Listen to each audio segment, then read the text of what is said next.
Lee Dunn, Head of Recruitment. Thanks very much for your time. I'm going to paint a picture here, Lee. We're first week of the international break. We're sat here at Colney. And I'm getting the sense that for the football department, maybe it's a bit more relaxed because you're not in that incessant game cycle. There's a chance to, we were just talking before we started here, there's a chance to maybe do things you put on the back burner. But for you, as a recruitment department and the head of a recruitment department, I guess it's just all year round, isn't it? The rhythm of it is just constant. Yeah, it never stops, to be fair. So there's always a game to watch. There's always players to assess. Yeah. I think what this window in particular gives us an opportunity to reflect on the summer as a group, with Johannes, with Ben, with Neil Adams.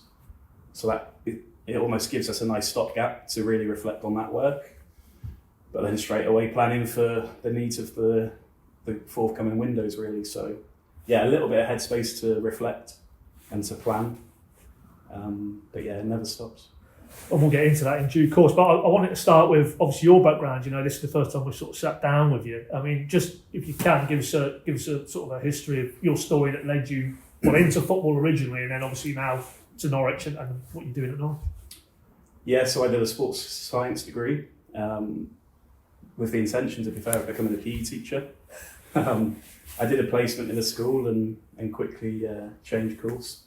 What's that to do with the pupils? Yeah, the placement was challenging. Right. So, I probably partway through my university degree started to develop an interest in analysis. Prozen was big at the time.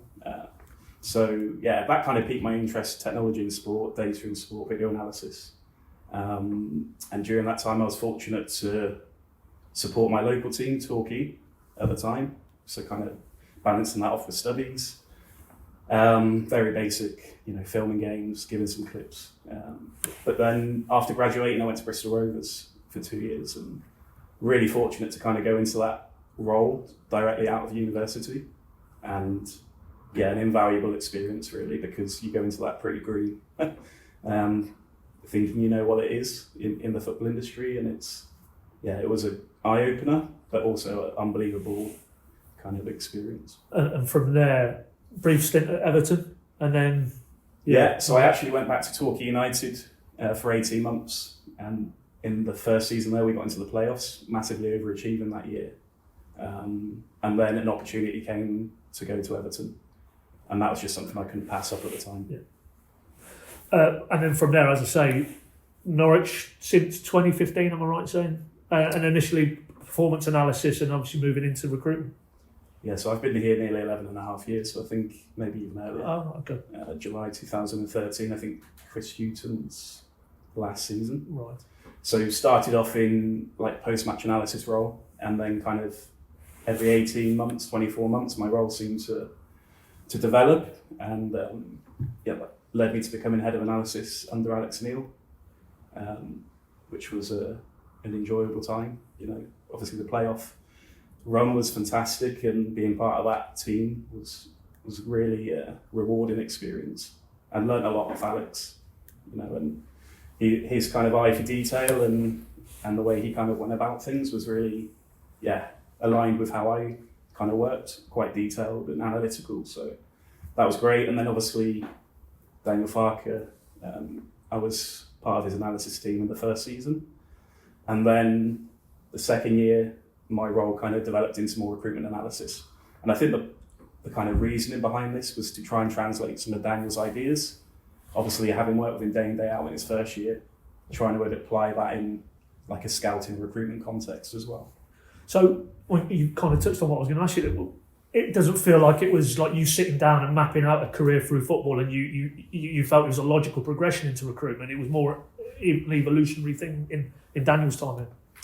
Yeah, it was evolutionary. I think my time at Everton though gave me an insight into like elite level recruitment department. The operation they had at the time. Obviously David Moyes was the manager. James Smith, who was head of technical scouting, he's now director of scouting and recruitment at City Football Group. But I got an insight there into top level recruitment. So at that point, it piqued my interest, but thereafter it was more evolutionary, and I really enjoyed the tactical side of the game. And yeah, I think it was just a natural progression. To obviously the position you're in now, which is head of recruitment, just in terms of, because obviously, I mean, it might be too easy a link to make, but I look at Ben and his background, and he came from a performance analysis. So did that feel, has it felt since he came in the building just over a year or so now that you see the game in those areas very similarly? There's a lot of synergy there between you and him because your backgrounds in that regard are fairly similar. Yeah, I think we have similar backgrounds, obviously different levels. Yeah. I think we have differences as well. And I think, so far, I think that relationship's been really strong with Ben. Like you said, we have similar ideologies around how a recruitment department should work. Yeah. But we also have differences, and I think that's healthy as well. And on that point, in terms of the department, just for obviously, Norwich fans more broadly, anybody interested in this, I mean, how does it look here in terms of the structure with the recruitment department? What sort of staffing levels? We know you're the head of that, but what are the key elements of your role? Is it almost as setting the culture within the recruitment department, or do you have to get a bit more hands-on? How does that sort of dynamic work? Yeah, so in terms of the department structure, there's 10 of us in total, full-time, and that includes emerging talent and South American scouts. I'm pretty hands-on, to be fair, throughout the process. So I'm not one of these people that will just wait till the very end of the process and then pick it up. So pretty hands-on, watching a lot of games, using data as part of that process, of course, to try and make our jobs easier. But yeah, we have a team of technical scouts, a team of positional scouts that work together on the ID phase. And then as we progress through the assessment and obviously the final piece in terms of the recruitment. Yeah, so, and within that though, because it was noticeable this summer when they were just gone and culminating in deadline day, that the academy recruitment element of that was very prominent, very visible. So is that all under your remit as well? That's not a separate offshoot with separate staff or anything like that? No, it's pretty joined up, to be honest. But obviously we have people that lead their kind of areas. So, Jay Marshall as head of academy recruitment. When you look at the track record that we have from our academy players, Jay deserves enormous credit for that, because the likes of Johnny Rowe, Andrew, these players, there's not too many championship clubs that are doing that work. So, yeah, Jay takes care of the academy. Mariella's role was emerging talent. We always felt there was a little gap in between. So Mariella was, overseeing that kind of group of players, if you like. But ultimately from the top, directed by Ben, or obviously Stuart previous to that, and then implementing the strategy really. Yeah. So, on paper I oversee it all, but obviously it's a lot of work. Hell of a lot, yeah. And just in terms of, you touched on it slightly there, the recruitment fundamentals, whether it's younger players to come into the academy or it's more for first team players, what are the fundamentals? What is the roadmap that you've set out now for you and your staff to abide by when you're looking for a player for Norwich City? So I think one of the biggest things is kind of fit and alignment. It needs to fit into the club's strategy, and it needs to be alignment throughout all the phases of the club, if you like. So, I think if you paint the Norwich City player now, I think obviously technical ability is important, but the reality is also in England, in the Championship and in the Premier League, the physical demands are equally as important. So, I wouldn't say that we can paint a perfect Norwich City player, but I think the direction the club are moving in, and to be honest, have worked in the past. We want young, hungry players that we can develop, and obviously they need to fit into the game model and our philosophy as a club. But young, hungry players that want to come and learn and improve and develop. I wanted to ask you about that a bit later, but you touched on it there with the game model. It strikes me, for what you do and your team, where it's a bit more mid to longer term in approach and outlook and working multiple windows in that sense ahead. But you do, and you have experienced different coaches, different head coaches at senior level with different game models. How much of a challenge is that to map that around in terms of the recruitment? Because we've seen it probably now this past window with Johannes and the influence of maybe looking at Denmark as a market. How difficult is that when you've got a more strategic, holistic club approach to sort of deal with maybe working with a succession of maybe coaches with slightly different game models? Yeah, I mean, I actually see it as a strength because I think during my time in football and at Norwich City, we've worked with many different coaches, different game models, different methodologies. So from a learning experience, that's such a rich environment to be in. So I feel quite privileged to have had that exposure to, maybe a more pragmatic pursuit, but you learn a hell of a lot there. And then obviously the various managers that we work with. So I think the department have a lot of experience working with different managers. But then the scouting recruitment work needs to be underpinned with essentially hard work, watching a lot of players, having a strong knowledge of the market, and being really agile in those moments, because you have to be prepared to potentially pivot and go in a different direction with the type of player you bring to the club. Yeah, well, I mean, on that point, and it was visible maybe this window because it's probably the most recent one, it sticks in my memory, but that flexibility also has to be baked in, doesn't it? Because you had very recently, the situation with maybe one or two injuries attacking wise, and you've looked at the free agent market and brought in Emi Marcondes. But I would imagine at the start of that process, when you're looking at the summer window, and Johannes talked about it, maybe not 100% a fit with what you were trying to do, but you have to be reactive, don't you, a little bit? And even with, no secret was it that you were looking at a Turkish striker and then that didn't happen and you pivoted maybe to Ante Cernac. So do you almost, again, have to be prepared to be very light on your feet and deft and reactive in many aspects, because you just don't know what a window can throw up? Yeah, no, certainly. We have to scout all positions and all profiles really all the time. And then the focus on the kind of window needs obviously dictates the direction we're going, but we need to be agile. We need to have a good knowledge of the market so that we can react in those situations.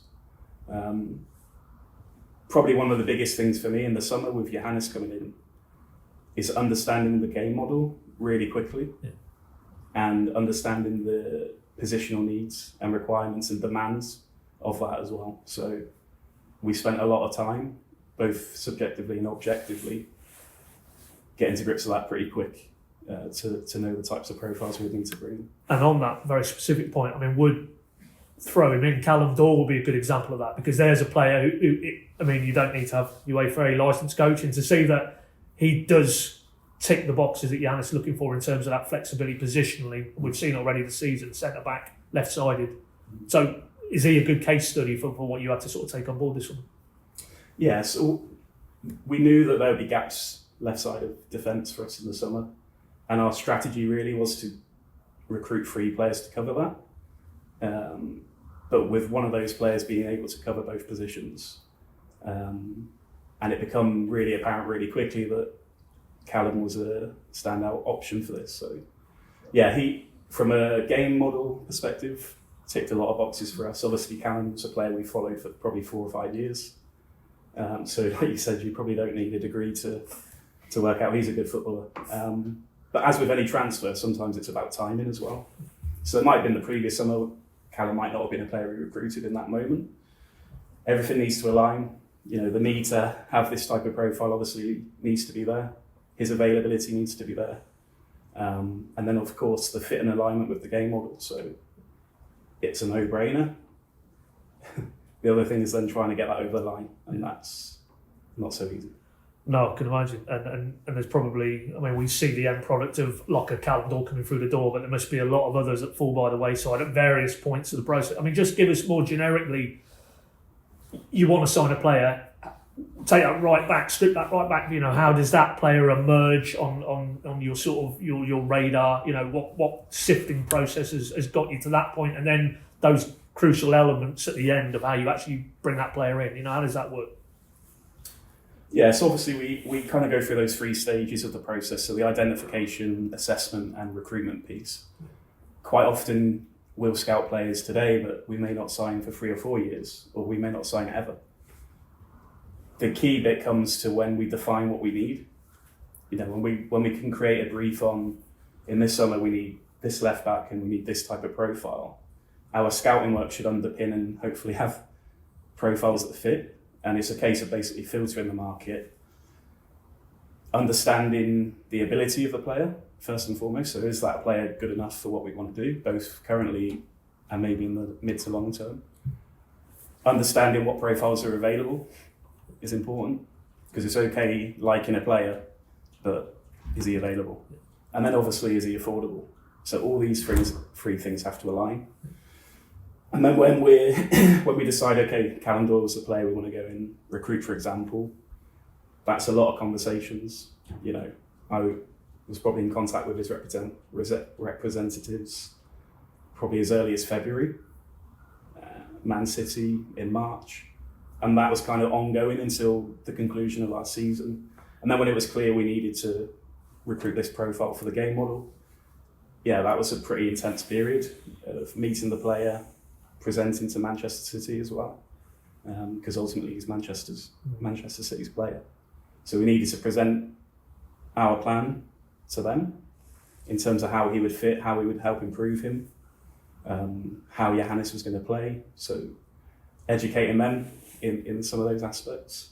And then similarly with Callum, yeah, you get the opportunity to meet the player in the right moment, and Callum visited the training centre. We presented to Callum, obviously the most important person to see is Johannes.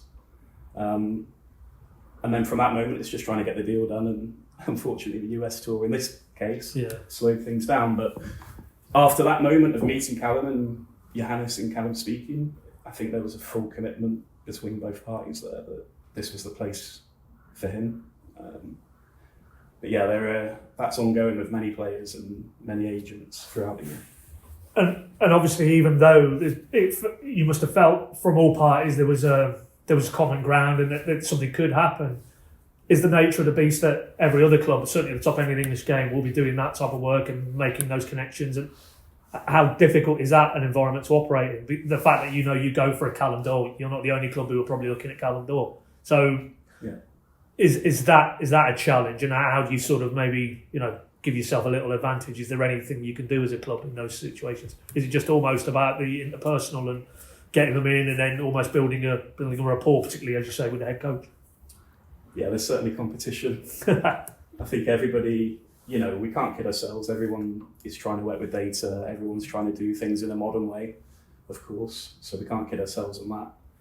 And it is competitive for good players. Hopefully we're trying to find good players. So yeah, I think, listen, we're pretty open and honest in our process when we're trying to sign a player. We tell them the good and the bad, in terms of what they can expect from us. We tell them the good and the bad about themselves and where we can help them. And it's just really honest conversations. And for some people, that's not for them. And for some people, it is. And that's the important bit, is trying to find the ones that are on board, fully committed to what you're trying to do. And yeah, we certainly don't sign every player we go for. But it's important we bring the right ones. And that's the most important aspect, really. I certainly wouldn't put you on the spot and any of the current squad who are in the building, but even in your time here now, are there any players you look at and all that work has gone through, and maybe even the end point, and you've managed to get the player in and it just hasn't worked out? Are there any that stand out for you? And then have you subsequently reflected why maybe it didn't quite work out for them at Norwich? Yeah, well, I think it'd be unfair for me to kind of name individuals. During my time as head of recruitment, I think an area we haven't maybe done as well as we would have hoped is our January window recruitment. And like you said, at the time you make a decision to sign a player, everybody is going into that with the faith that it's going to work out. And of course, it's not the case in every scenario. So I think what's important is when we're investing money for the mid and long term on a player, we minimise the risk on this. And yeah, in the past we've had to make some short-term decisions on players, and sometimes it hasn't quite worked out. But certainly when we're investing decent sums of money, we need to limit the risk here. So yeah, always when things don't work out, there's always lessons to be learned. You try not to repeat them, because you don't get too many opportunities to repeat those mistakes. But I think if you look anecdotally across transfers that work, I think in the first season, players playing over 50% of the minutes, there's not a high percentage of players that do that. So the hit rate just across the whole board is probably 50% or less. That's the reality. So yeah, we try and keep that as high as possible. Yeah, that's an interesting stat. Yeah, well, as you say, probably not fair to single out individuals who it hasn't quite worked. But conversely, are there any real success stories that you and your team derive extra satisfaction from? There's probably some obvious ones. I'm thinking of a certain Brazilian who moved on this summer, maybe. Yeah, I think the club needs to be really proud of that work, not individuals. I think the club needs to take so much pride in that, because it's almost the perfect case study of scouting a player, recruiting a player, developing a player, and then selling the player. And, there was a large body of work that went behind that signing, over an extended period of time, probably 4 years. And again, it comes into timing. In the summer that we signed Gabby, we wanted a box-to-box midfielder that could score goals. And then when that remit is drawn up, you go to your list and you see who's suitable. And obviously Gabby ticked a lot of boxes for us. A lot of bravery to sign him as well at the time, because we come off the back of a relegation. I would think it's fair to say the atmosphere wasn't overly positive at that time. And there were many safer options to recruit in that window, but bravery from Stuart to back that, the board to back that, but also Dean Smith, because Dean would want to get promoted at the first attempt, and I'm sat in front of him telling him to sign the Brazilian who's got an ankle injury that won't be fit for pre-season, and he's going to cost a decent amount of money, but I think he'll be a Premier League player. So there's a lot of reasons to say no there, of course. But yeah, the club needs to take huge pride in that, because that is almost a perfect case study. But the recruitment bit's the first part, because then it's adapting him into our country, into our club. And then the player development piece, which often gets lost. I think we've got very good staff that work with the players day in, day out, coaches, physical performance. And without any of that work, Gabby could quite easily have been going back to Brazil at some point. But I think it's something the whole club should take pride in that. And not just him, because, and he's underlined it again, I mean, we sat here just after, the whole game where Marcelino Nunes was excellent by common consent, and has been, and really looks like a player who fits what Johannes is trying to do. And he was the other one, along with Gabby, that summer that you went to South America for the first time and brought two players in. You touched on it at the start, Lee, that does remain a very important market for you. You've still got the infrastructure in place there with scouting. So even though maybe subsequently since those two, you've not gone back to that market, it's very much still on your flight plan, as it were, in terms of players where you can source. Yeah, absolutely. Yeah, we have two scouts based in South America that are working very hard for us, and scouting players from under 14s, under 15s up to the senior level. So that never stops. But things need to line up. We need to have a need for a position. They need to be available. They need to be affordable. But it's fair to say we have some long-term targets in that market. And to be honest, it doesn't really matter where they're from for us. I think that, whether it's me flying to Brazil or Argentina or South Korea, it doesn't necessarily matter where they are. It's just trying to make sure they're the right fit. I mean, you say South Korea. What I was going to ask, just in terms of, at the time that Norwich were in there, that felt like an emerging market. But obviously, there's a lot of clubs now operating and active from Europe in those territories. What about maybe the Far East? I mean, is that within the game? Is that because you see the particularly Japanese players who are now coming into European football, top leagues in Europe? We've seen it in this country. Blackburn had a player, didn't they? Here, so is that's clearly an area that you're well aware of, and you've put a bit of time and resource into. Yeah, no, absolutely. Yeah, I've travelled to the Far East a few times. Like I said, all markets are important for us. So we do a lot of video scouting, of course. You can't go to Japan every week, but that plays a large part in our process: video scouting, data scouting, and obviously live scouting. And I think it's important to go live, certainly in these kind of markets where we're less familiar, because you learn so much, just the context.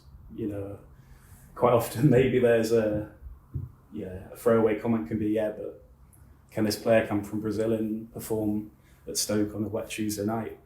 You watch them against some top teams in stadiums full, where the fans and the atmosphere you can't describe and you can't compare to England. So the challenges they face domestically, You know, when I see a reserve game in Argentina and we think that England's physical, they are smashing each other, you know, youth division and reserve league. So you need to go and you need to feel this because it gives you a lot more context to make a decision. But yeah, listen, we signed Jose from Bulgaria. So it's about, for us, it's about the player. And that can be from Norfolk or it can be from Argentina or wherever. It's about the player. Does it fit? Is he affordable? Does he fit into what we want to do? And the affordability element, and Cordoba being a good example, because you know there's been one or two these data companies have done studies on him. I don't know if you saw. I'm trying to think of the. It was a good piece. Yeah, Omar Chowdhury. Yeah. Well, it wasn't it? Because he basically said Norwich have pulled off in terms of the potential ceiling for that player. They talk about him being a Premier League grade player in seasons to come, but for the value, because maybe it is one of the less higher profile leagues, it's safe to say, Bulgaria. And you saw throughout last summer, you know, or the summer just gone, Austria, you get Forsum from, and Poland for Cernac as well. So, and Ben's talked about this, the trade-off between, you know, the financial element of doing a deal with actually, are you finding players who are maybe undervalued? I mean, how much of a strand does that have to be with what you and your team are doing? Yeah, it's fair to say. It's fair to say it's important. Yeah, everyone's trying to find undervalued players, aren't they? And like I said, more and more clubs are working very diligently in the market. And yeah, you're always trying to find an edge, and you're trying to find players that are cheap that you can hopefully develop and sell for larger profits in the future. So yeah, it's important for us, and we do a lot of work around identifying markets, identifying players that fit into that. And in Jose's case, find left-footed centre-backs that are athletic, that are strong, that can bring the ball out from the back. There's not many, and certainly not many affordable ones. So yeah, I think he's a really good case. I think that we believe anyway that he's an undervalued player when we signed him, and I think he's had a positive start so far. You said right at the start, Lee, that this sort of pause now in the football calendar just allowed you and Neil and Ben and Johannes and his team just to almost, with a bit of distance, to have a look back at the summer window and just assess that. I mean, just give us a little bit of a sort of, because Johannes has spoken subsequently since the window was closed and said he was very happy. He looked from the outside very busy because of the volume of business, inward and outward. But he said, no, that was all planned. There was nothing that was, you know, we wasn't reacting to stuff overall in terms of the strategy. So there was nothing that caught you by surprise as a club. But just give us your sense of, when you reflect on that summer window, were you very happy with, before it opened, what you wanted to achieve, and then subsequently, once it had closed and you looked at the squad, what you were left with? Proof will be in the pudding. No, I think when we reflect, you know, some of the key objectives of the window, I think we met all of those. You know, we reduced the age of the squad. We filled key areas, you know, with the likes of Jose, Callum, Ben Crisene, in particular in that first part of the kind of window, if you like, in terms of the work we knew we had to do. I think we did that pretty quickly. And then, of course, we're not necessarily in control of the work thereafter, and that is very fluid and agile, you know. And I think, for example, when we're having to try and replace a player like Gabby, you know, we were very clear about how we were going to do that. And of course, some players might have moved before we could actually action that, and then you have to pivot and reassess. We also have to kind of juggle homegrown ESC, GBE qualifying players. So if you hit the post with one, it can have a knock-on effect in a lot of ways for other positions as well. So, but we were very clear of what we wanted to do in the event that certain players left the building thereafter. So, like I said, the proof will be in the pudding, but I think we can look back with, in a positive way on how we navigated that window. Especially when you factor in, you know, I only met Johannes, I think, end of June or something. So you're having to understand what he needs in his game model. And to be fair, we did a lot of work on that and spent a lot of time on that to understand the demands of the positions and stuff like that. So it was a fairly busy 3 months. Fully hardly. But no, I think we were prepared for it, and yeah, you have to then go and execute it I think it was fairly positive. Just more for candidly. I mean, you were very candid there earlier when you said about, when you look back, maybe the January window isn't quite where you've got it right as a club from season to season. Obviously, January's the next one now, but just zooming out, compared to the summer, the obvious one is the time frame. It's much more condensed in terms of the availability or the window to sign players. But is it a very different market to the summer? You've got, I would imagine, looking from the outside in, the availability of player is far reduced. As a result, maybe the prices are more inflated. Is it a very difficult window to navigate? It depends what you use it for.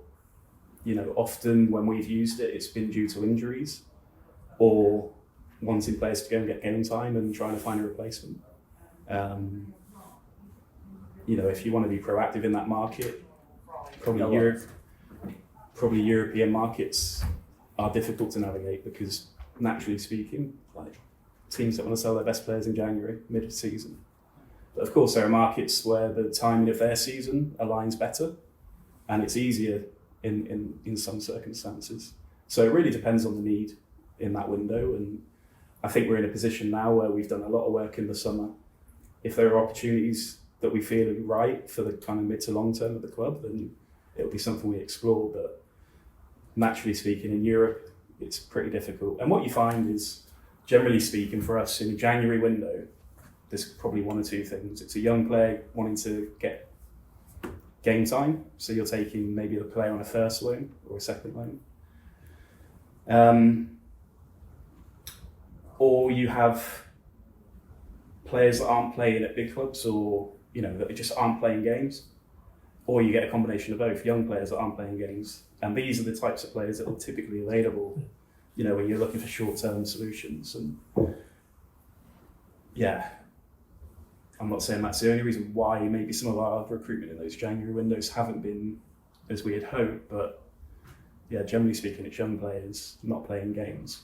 And the risk, I guess, in those is a bit higher. But there are opportunities to be proactive. And I think, like I said, we've done a lot of work in the summer that will give us the platform now to go and do things we want to do on our terms.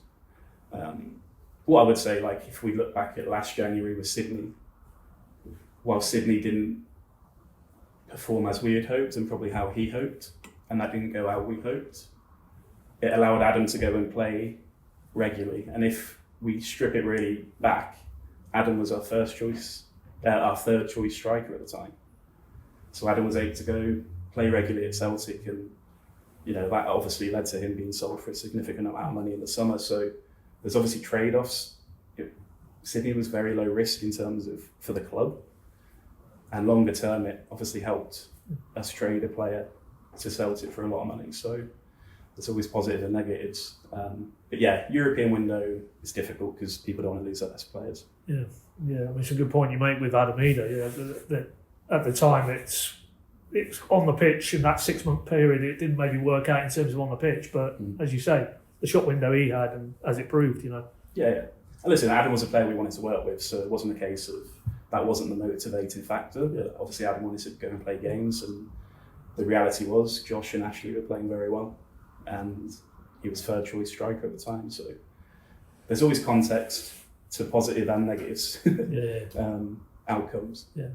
And just on a final point, I mean, as I say, you've now been in this role in terms of the head of City's recruitment for a number of years. I mean, how much is that role, how much is recruitment within the game do you feel changed? And also maybe get your crystal ball out, what the maybe trends that you can see recruitment sort of within football, top level football, as we move through the next few seasons? Yeah, I think there's definitely been a shift. Certainly when I started to get involved in recruitment here, there's a shift in terms of data, analytics, and I think that will continue to grow. And I think when you look at the ownership groups across football, especially in England, that has a big influence on how teams want to invest and spend more money as well. So I think data analytics has been a big part that's changed. A lot of people were using data, but really they weren't using data. Yeah. It was descriptive statistics and it was just information. Whereas I think teams are starting to leverage that information a lot better. I think there's been a big increase in video scouting. you know, and I think especially COVID, I think that was a real, I saw a real shift then, because obviously you couldn't necessarily go to too many games, and certainly abroad, difficult to travel. I certainly don't miss wearing a mask on an aeroplane. So yeah, there's been a big rise, I think, in how teams use video, which is probably why I've ended up in this role, because obviously a lot of those skill sets are really prominent now in most scouting and recruitment departments.